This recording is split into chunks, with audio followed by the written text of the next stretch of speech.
Hey guys, Wyatt Claypool here. So Mark Carney is in, Justin Trudeau is out, nothing ever changes in Canadian politics, and the Liberals are still going to lose the next federal election. Man, the Liberals really thought they did something with this leadership race.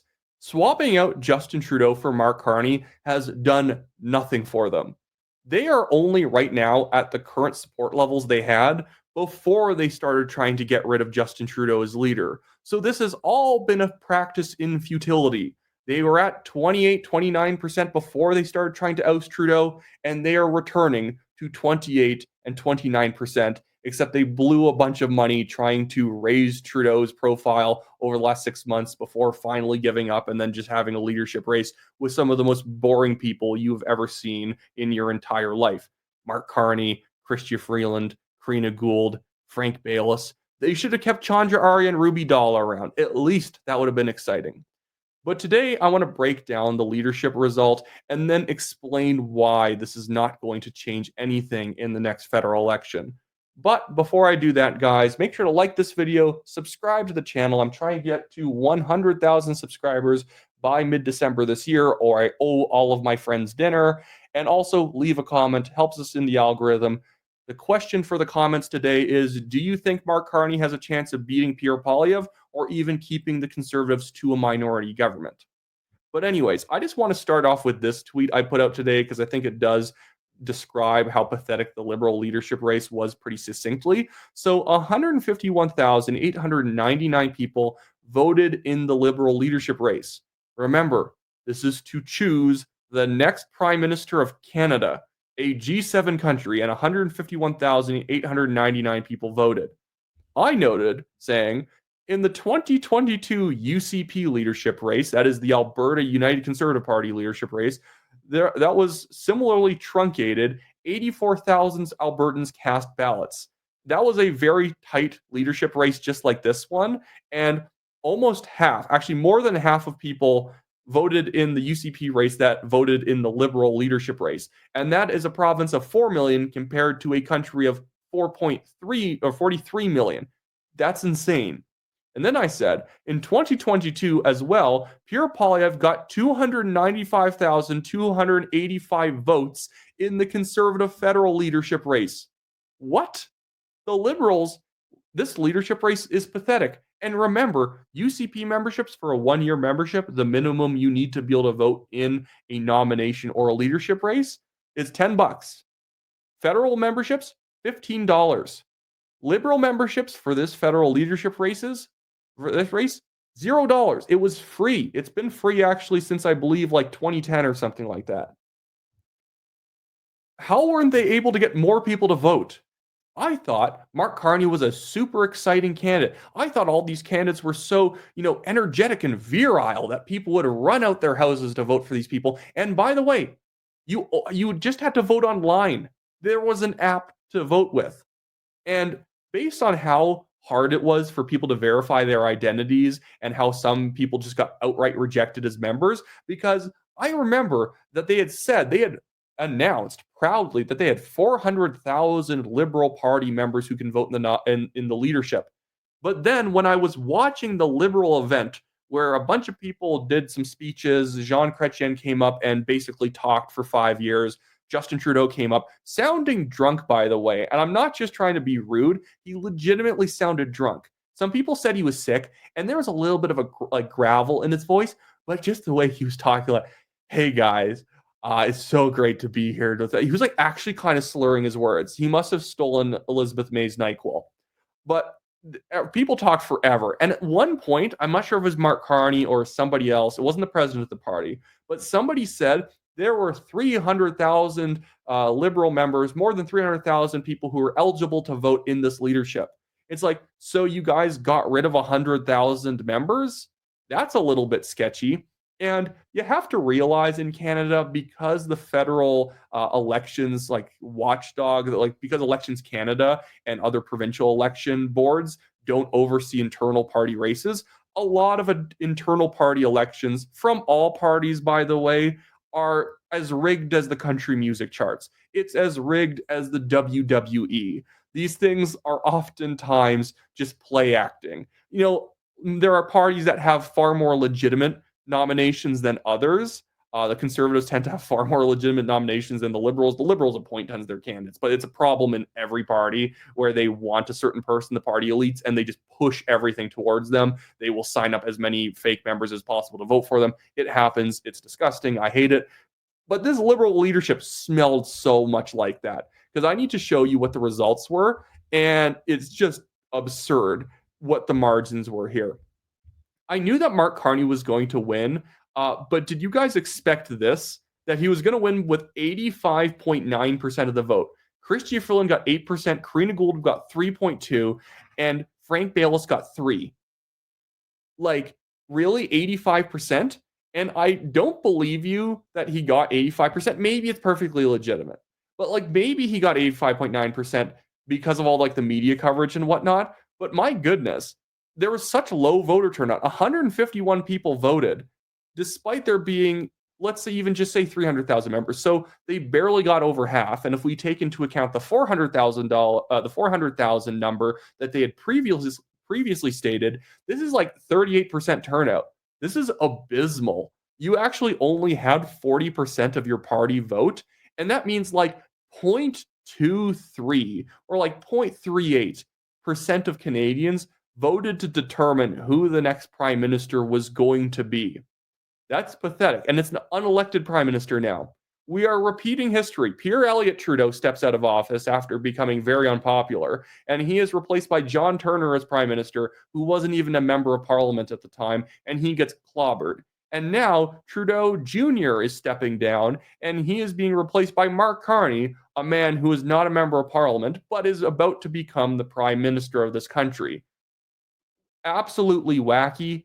And again, I think they know that they've messed up here. At one point, they proudly said, "This is our best first quarter fundraising ever." And it's like, yeah, because nobody was giving you guys money for like the past 5 years because they hate you.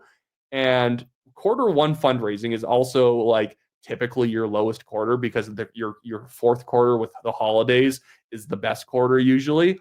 And you had a leadership race in the first quarter. Of course, it was going to be your best quarter, but that's the all they have now. It wasn't their best quarter ever. It was far from their best quarter ever, even though the population of the country keeps going up massively and they have way more people they can work with to get donations from. Nobody's donating. These people are still getting absolutely smashed by Pierre Poilievre when it comes to fundraising. I think it's been like Mark Carney's raised like 3.1 million, which is a good amount of money to raise. I think like Leslyn Lewis actually fundraised about that much in the leadership race in 22. And I know you can say, well, that leadership race went on longer. The problem with that argument is that it's still a leadership race within 1 year and people can only donate so much. And so a shorter leadership race doesn't exactly mean you're going to get a proportionally smaller amount of money compared to the length of the race, because most people who will donate at some point in the race, and the people who don't donate don't donate. Pierre Poilievre literally raised like triple in his leadership race. What, maybe not quite that much, but like he raised like probably double what every single Liberal leadership candidate raised combined. That's how bad this is. And now I want to show you the Halifax numbers, or maybe I'll move on to one other thing. This is really funny when this is their picture of strength in the aftermath. Canada strong. And you have Mark Carney there looking like Mr. Burns, who's been AI'd. He's just not a good candidate. And this is the problem for the Liberals. They are running a bad candidate for the prime minister slot.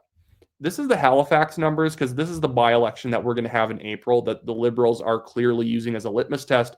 Already the NDP is backing them, saying that they're not going to vote no confidence. This riding, let's go back to the 2021 and 2019 numbers. The Liberals have consistently got in both elections 42% of the vote. This is, in fact, a riding that it's mostly competitive between the Liberals and the NDP. The Conservatives are actually a pure afterthought here. In fact, the Conservatives came fourth place in 2019 behind the Greens. In 2021, they got 12%. Right now, they are showing the Conservatives still up on the 338 projections that they're projecting they get 17% today. I think because the 338 number is being weighed down by bad polls like Frank Graves' poll at Ecos and other pollsters that are showing, oh, the Liberals are suddenly ahead. No, they're not. That's called a response bias. It's because a lot of liberals are taking polls disproportionate to their actual support among the Canadian general population. Most pollsters are not intentionally trying to have bad poll results. I think they're just not properly correcting for it. A few of them, like Frank Graves, he's not even trying. He just hates the conservatives.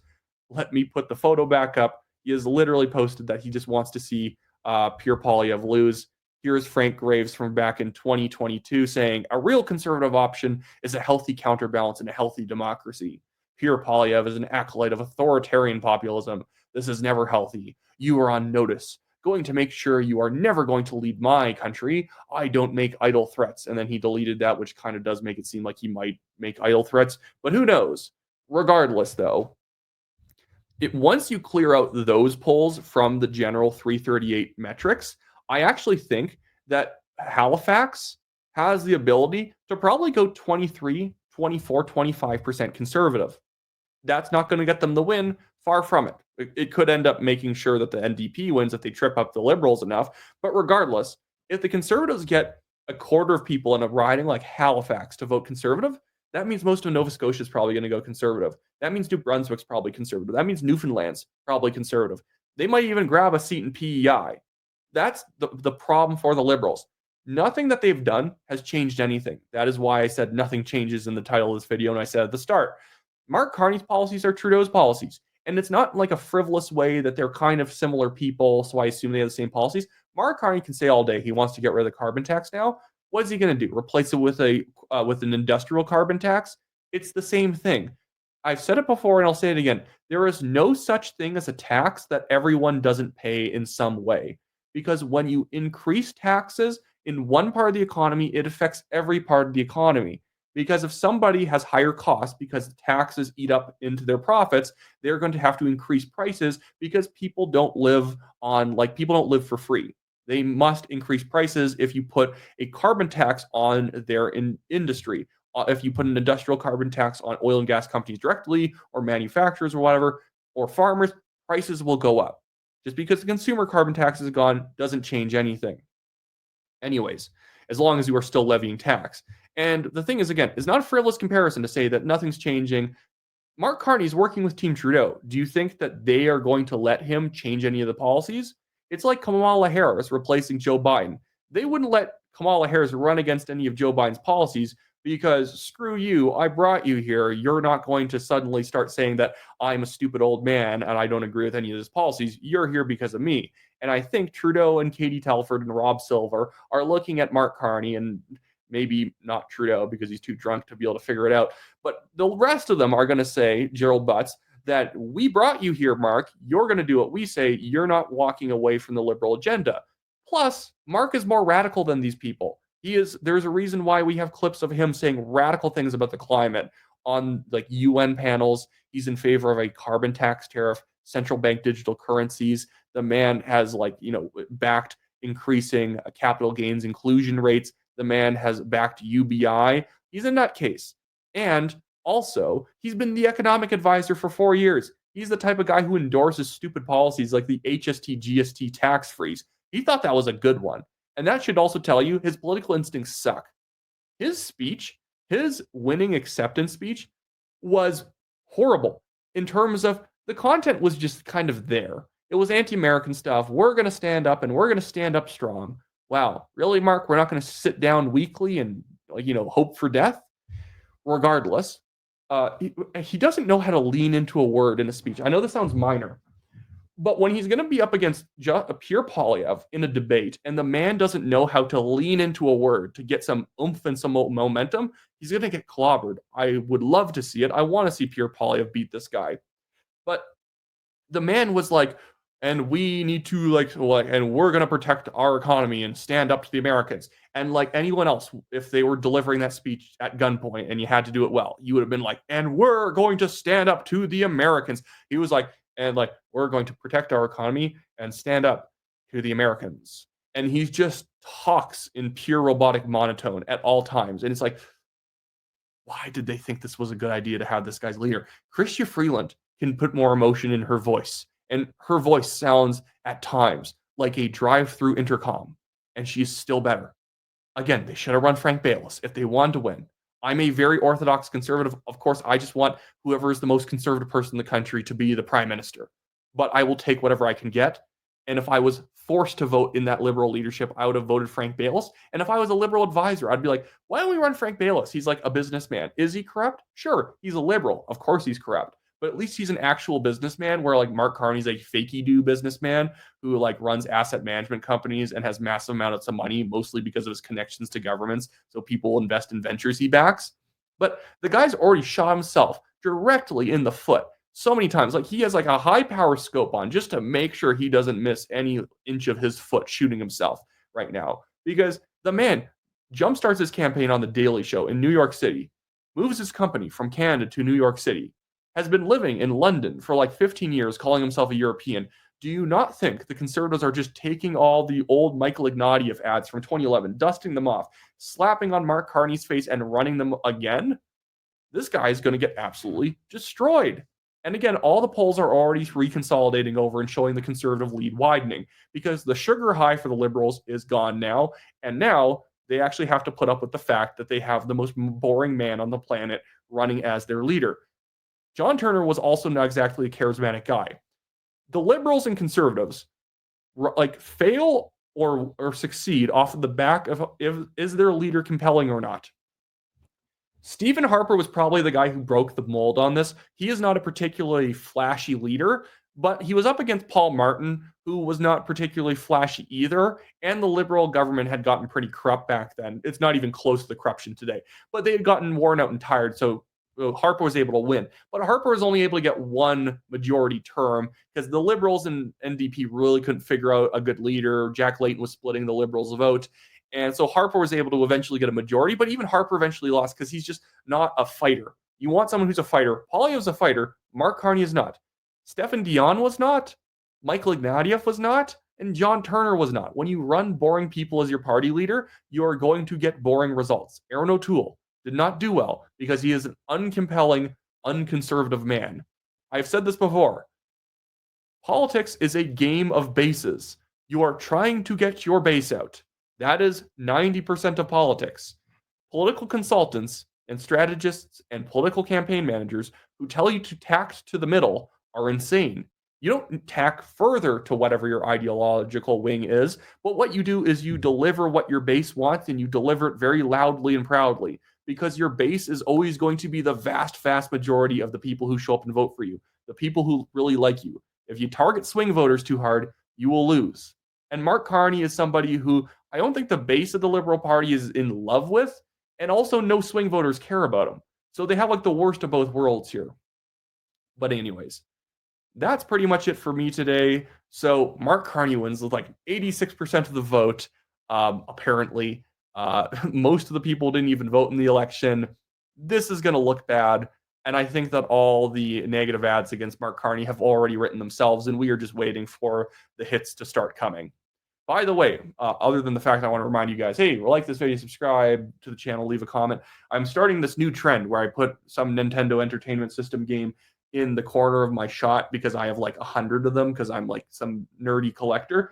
Today, I thought a very fitting title to put in the background was Deja Vu, because we are having just a deja vu moment with Mark Carney replacing Justin Trudeau and it feeling like basically nothing changed. We have been here before. Anyways, so that's it for me today, guys. See you later.